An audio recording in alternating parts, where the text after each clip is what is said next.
가정에서 함께하는 새벽 예배, 오늘은 6월 15일입니다. 토요일. 오늘도 주님과 동행하는 하루 되시고 또 내일을 준비하는 날 되기를 원합니다. 우리 찬송가 270 변찮는 주님의 사랑과 같이 하시고 제가 기도하도록 하겠습니다.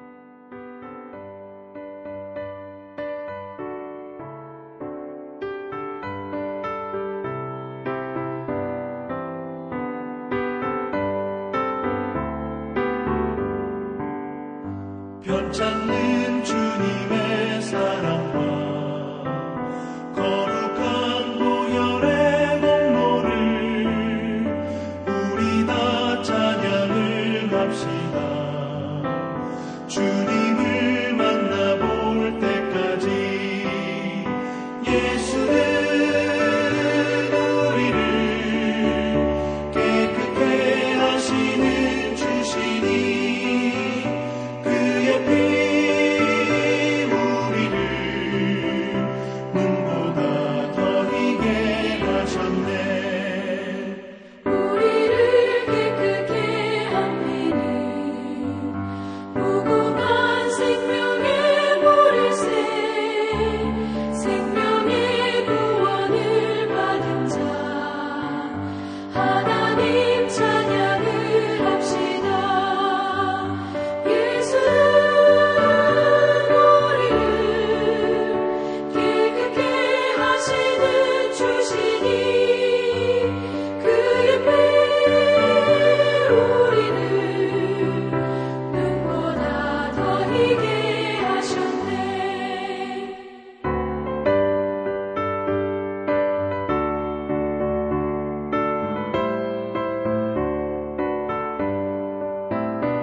주님의 거룩한 보혈을 날마다 입으로 간증해 담대히 싸우며 나가세 천국에 들어갈 때까지 예수는 우리를 깨끗게 하시는 주시니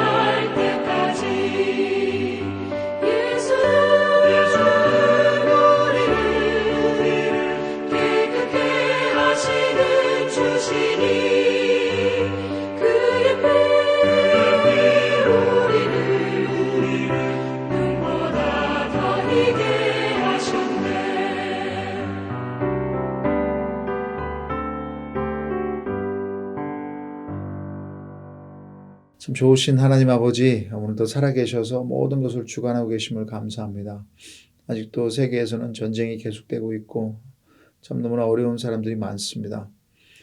주님, 오늘 우리에게 필요한 것은 하나님만이 주실 수 있는 평안이요 진정한 진리입니다. 오늘도 그 말씀으로 채워지게 해 주시고 우리 생각과 마음을 주관하는 것이 이 살아있는 말씀이 될 수 있도록 도와주시옵소서. 오늘 카운슬이 있습니다. 오늘 토요일 날 리더십들이 모일 때마다 기도로 모이게 해주시고 겸손하게 해주시고 진정으로 주님의 나라를 추구하는 그런 리더십들이 되게 하여 주시옵소서. 예수님의 이름으로 기도드립니다. 아멘. 지금 에스더서를 계속해서 하고 있습니다. 에스더서 6장 14절부터 7장 10절까지 우리 한 절씩 보도록 하겠습니다.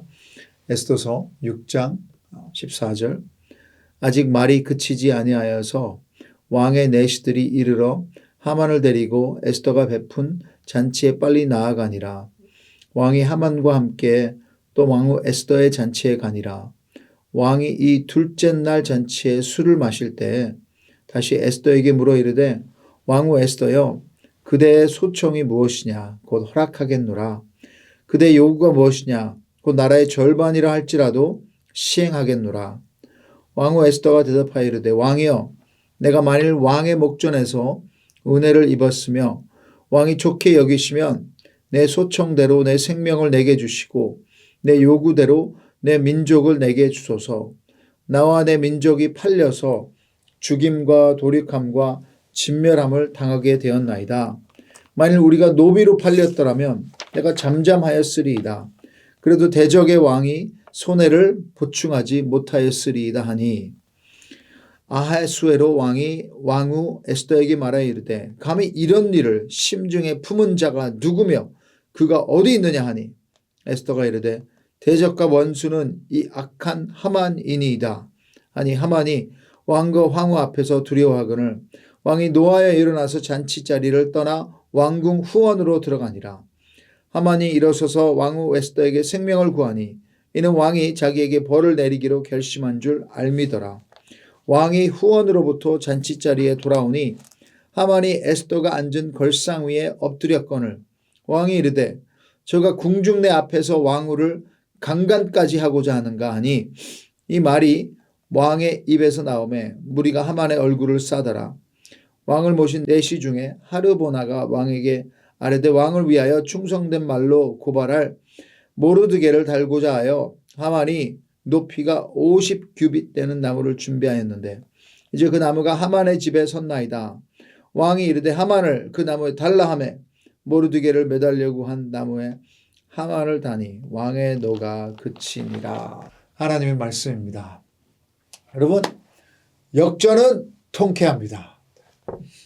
스포츠에서나 영화에서나 지던 사람, 지고만 있던 팀이 아니면 당하고 있던 피해자가 갑자기 어떤 내부나 외부의 힘으로 인해 그 상황이 역전될 때 너무나도 신이 나고 엑사이팅합니다.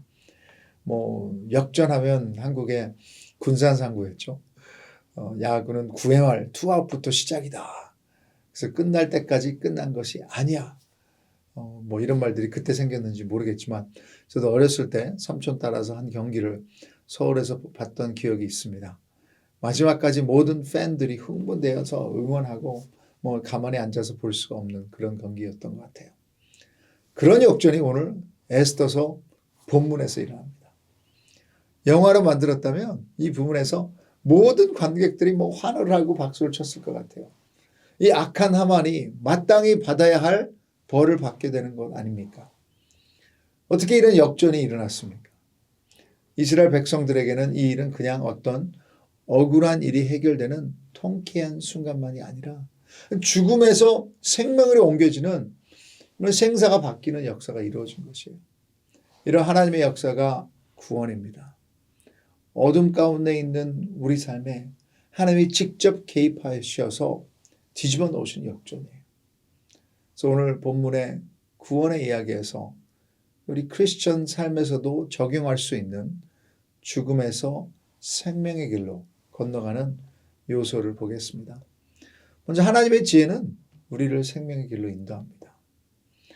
에스더 왕비는 자신과 유대인들이 처한 위험을 왕께 알리기 위해 왕에게 만나줄 것을 요청합니다.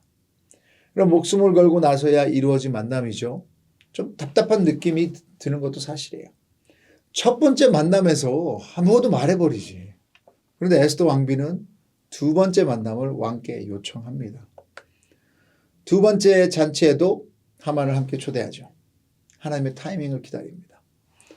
여러분, 첫 번째 잔치와 두 번째 잔치 사이에 무슨 일이 일어났는지 아시죠?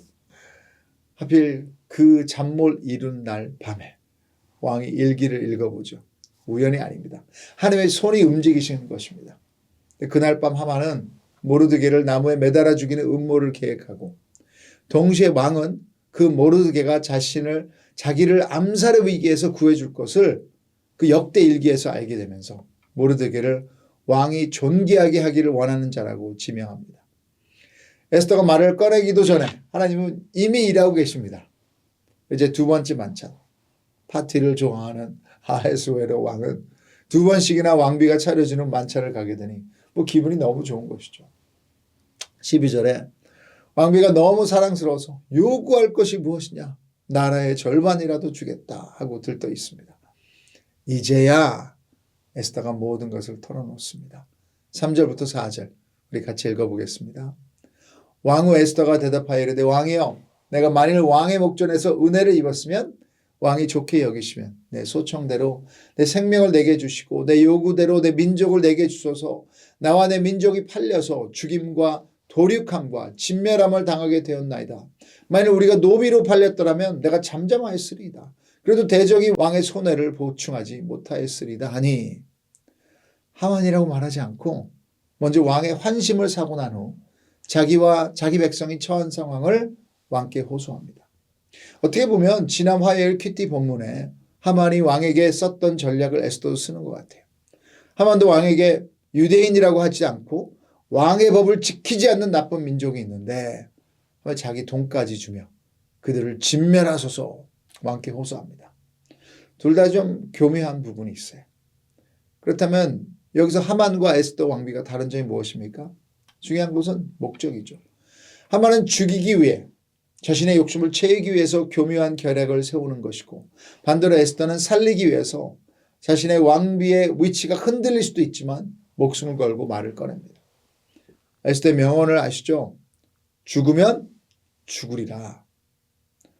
둘 다 어떤 꿈꾸기가 있어서 왕께 다가갔는데 목적에서 한 명은 자신을 위한 것이고 에스더는 살리기 위해서. 마태복음 10장 16절에 예수님이 제자들에게 그러므로 너희는 뱀같이 지혜롭고 비둘기같이 순결하라고 했는데 이것이 에스더의 모습인 것 같습니다. 교묘와 지혜를 가르는 것은 죽음과 생명의 차이입니다. 오늘도 나의 목적을 위해서 나를 채우게 살아가시는 것이 아니라 진정으로 하나님의 영광과 남의 살리기 위해서 남의 이득을 위해서 그 지혜를 꺼내기를 바랍니다. 6절에 계속해서 에스더가 이르되 대적과 원수는 이 악한 하만이니이다 하니 하만이 왕과 왕후 앞에서 두려워하거늘. 솔직히 이 법에 도장을 찍은 자는 왕이잖아요. 에스더가 여기서 왕께서 어떻게 하만에게 넘어가서 나와 내 백성을 죽이려고 하냐니까 울고불고 왕을 엄마가 탓할 수도 있는데 에스더는 지혜롭게 왕을 자기 쪽에 서게 합니다. 적이 누구인지 정확히 분별합니다. 왕의 체면도 살려지고 그에게 문제를 발견하도록 합니다. 이때나 지금이나 남자들은 다 똑같은 것 같아요. 7절에 왕이 노하여 일어나서 잔치자리를 떠나 왕궁 후원으로 들어가니라. 아하수에르 왕도 화가 나니까 동굴로 들어갑니다. 남자들에게는 좀 그런 시간이 필요한 것 같습니다. 이때 에스더는 무슨 생각을 했을까 궁금합니다. 왕의 결정이 아직 내려지지 않은 이때 에스더는 잠잠히 기다렸어요. 이것도 하나님의 지혜입니다. 에스더는 자신이 해야 될 말을 최선을 다해 하였고 즉 결과는 하나님의 손에 맡기는 것이에요. 그리고 에스더는 알았습니다. 중보기도의 힘을. 여러분 4장 16절에 뭐라고 했습니까? 수산에 있는 유대인을 다 모으고 나를 위하여 금식하되 밤낮 3일을 먹지도 마시지도 마소서. 나와의 나의 시녀도 그렇게 하겠다고 합니다. 이것이 죽음에서 생명으로 인도하는 하나님의 지혜입니다. 우리 모두가 진정으로 어떤 어려운 상황이라도 여러분 생명으로 인도하는 지혜가 우리 가운데 주어지기를 주님의 이름으로 축복합니다. 이제 하만의 이야기를 보겠습니다. 여기서 알 수 있는 것은 교만은 사망의 길로 인도하는 것이다. 그 유명한 잠언이 있죠. 잠언 16장 18절. 교만은 패망의 선봉이요 거만한 마음은 넘어짐의 앞잡이니라. 이 이야기는 어떻게 보면 정말 작은 일에서 시작이 돼요. 모든 것을 가진 사람이 어느 한 사람이 자기에게 인사를 하지 않는다고 하여 막 분노하고 그 사람은 물론 그 사람의 민족까지 모두 말살하려는 마음을 품게 되죠. 모르드게가 무릎을 꿇지도 않고 절하지도 않았다고. 3장 6절에 하만은 모르드게를 죽이는 것만으로는 부족하다고 생각하고 아하수에로의 온 나라에 있는 유대인 곧 모르드게 민족을 다 멸하고자 하더라. 작은 교만의 불씨가 왜 나한테 인사 안 해? 큰 산불이 되어 모든 것을 태워버리는 것입니다. 하만은 자신의 재력을 믿었고 권력을 사용해서 왕을 이용하고 그의 악한 목적을 이룰 것이라고 믿었지만 하나님은 다른 계획이 있으세요. 하만이 그렇게 증오했던 모르드게가 왕후의 삼촌이었고 왕비 에스더가 유대인이었다는 반전을 또 교만에 눈이 가린 하만은 알 수 없었던 것입니다. 에스더가 자신과 자기 민족을 살려달라는 호소와 왕이 누가 감히 왕비를 죽이려고 하나 했을 때 6절에 하만이 왕과 왕후 앞에서 두려워하거늘 겁에 질려 얼굴이 새파라졌을 것 같습니다. 아마도 이제 나는 죽었다 하고 속으로 말하지 않았을까요? 잠언 16장 18절을 메시지 성경으로 보니까 교만하면 파멸하고 자만심이 클수록 호되게 추락한다. 하만의 상황입니다. 왕이 화가 나서 잠시 동굴로 들어간 사이 하만은 에스더에게 목숨을 구걸하죠. 모르겠습니다. 이때 하만이 무엇을 할 수 있었을까요? 도망가면 잡힐 것이고 이 모든 것을 인정하는 꼴이 되죠. 용서받을 기회마저 잃어버리게 될 것이고 근데 분노하고 있는 왕에게 매달렸다고 잘못하면 목이 날아갈 수도 있고 아직도 만만한 에스더 왕비에게 매달리는 거죠. 감히 왕비에게 손을 댄다. 근데 그때 왕이 돌아와서 이제 왕후를 강간하려고까지 하느냐? 하만의 최후입니다. 그 즉시 9절과 10절에 왕을 모신 내시 중에 하르보나가 왕에게 아뢰되 왕을 위하여 충성된 말로 고발한 모르드게를 달고자 하여 하만이 높이가 50규비 되는 75피트라 그래요. 나무를 준비하였는데 이제 그 나무가 하만의 집에 섰나이다. 왕이 이르되 하만을 그 나무에 달라 하매 모르드게를 매달려고 한 나무에 하만을 다니 왕의 노가 그치니라. 완전히 역전되는 순간이에요. 모르드게를 죽이려고 준비한 칼에 하만이 죽는 것이죠. 처음부터 이 일은 하만이 시작한 일입니다. 모르드게가 그에게 절을 하지 않은 것이 그의 교만에 불을 붙여 음모를 꾸미고 실행을 했는데 그 덫에 자신이 걸려들은 것입니다. 하만은 그 나라의 2인자까지 올라갔는데 교만하여 한순간에 모든 것을 목숨까지 잃어버리는 비극의 주인공입니다. 죄의 근본이 교만입니다. 내가 올라가겠다. 역사상 수많은 리더들, 목회자들까지도 무너뜨린 것이 다른 것이 아니라 교만입니다. 이것이 위험한 것이 교만할 때는 그 덫을 볼 수 없다는 것입니다. I deserve this. 하만도 모든 사람이 나에게 절을 해야지. 내가 누군데? 내가 어떤 사람이야? 하고 생각했던 것입니다. 그래서 여러분 어떤 리더도 교만하면 끝이에요. 그래서 우리 리더십들, 또 우리 목회자들 그리고 또 저를 위해서도 중보기도 부탁드립니다. 교만하지 않도록. 여러분이 예수 그리스도를 믿음으로 구원을 얻으셨다면 여러분의 인생의 가장 큰 역전을 이미 경험한 사람들인 줄 믿으시기 바랍니다. 하나님의 강하신 손이 우리를 어두움에서 빛으로 이미 옮기셨습니다. 그러나 우리가 아직 죄인이기에 날마다 교만의 유혹을 받고 때론 넘어집니다. 우리는 영적 하만입니다. 하나님을 인정하지 않고 사람들을 무시하고 용서받은 죄인이라는 사실을 잊어버리고 우리 스스로가 의인인 줄 착각합니다. 서로를 판단하고 비교하고 높이 올라가려고 나를 알아주지 않아? 하면서 분노하며 그 사람들을 아주 정죄합니다. 그렇게 계속 나가면 하만처럼 비극의 주인공이 되는 것입니다. 여기에 대한 해답은 무엇입니까? 베드로전서 5장 6절부터 7절. 그러므로 하나님의 능하신 손 아래 겸손하라. 때가 되면 너희를 높이시리라. 너 염려를 다 주께 맡기라. 이는 그가 너희를 돌보심이라. 겸손입니다. 그냥 나는 부족해요, 못해요 하고 빼는 것이 아니라 하나님의 능하신 손 아래에서 겸손하라. 모든 것이 하나님의 은혜라는 것을 인정하는 것입니다. 그리고 내가 교만한 자라는 것을 인정하고 회개하는 것입니다. 그것이 겸손입니다. 하루에 몇 번일지라도 크리스천의 삶은 회개와 믿음이에요.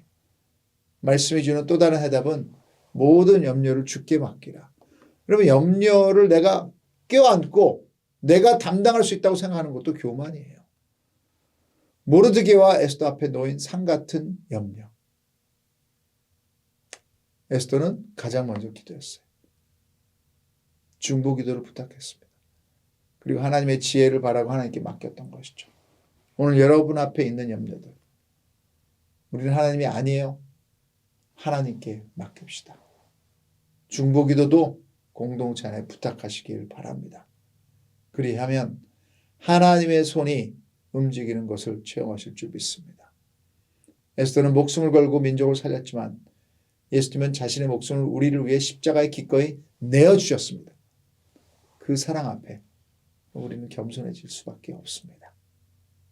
나 같은 죄인 살리신 주님의 은혜가 너무 놀라워서 오늘도 이 복음 때문에 승리하시길 축복합니다. 같이 기도 한번 하겠습니다. 하나님 아버지, 참 하나님께서는 하나님의 백성을 보호하시는 줄 믿습니다. 오늘 에스더서만이 아니라 오늘 우리도 죽음에서 생명으로 옮겨졌기에 우리의 구원을 하나님이 이루시고 계신 줄 믿습니다. 어떤 염려 가운데도 지금 우리 무너지지 않게 하여 주시고 오히려 그 염려를 주님께 가져오는 하루 되게 하여 주시고 주님이 주시는 지혜로 인해 이제는 우리 주위에 너무나도 망가지고 힘든 사람들도 주님 앞으로 인도할 수 있는 하루가 될 수 있도록 도와주시옵소서. 지금 이렇게 우리를 사랑하시는데 우리가 두려워할 것이 무엇이 있습니까? 누가 공격할지라도 사탄의 영적 싸움 가운데도 우리 무너지지 않고 주님만을 의지하게 하여 주시옵소서. 예수님의 이름으로 기도드립니다. 아멘. 우리 각자의 기도의 시간으로 들어가고 다음 주에 있을 우리 VBS 여름 성경학교를 위해서 기도 부탁드립니다.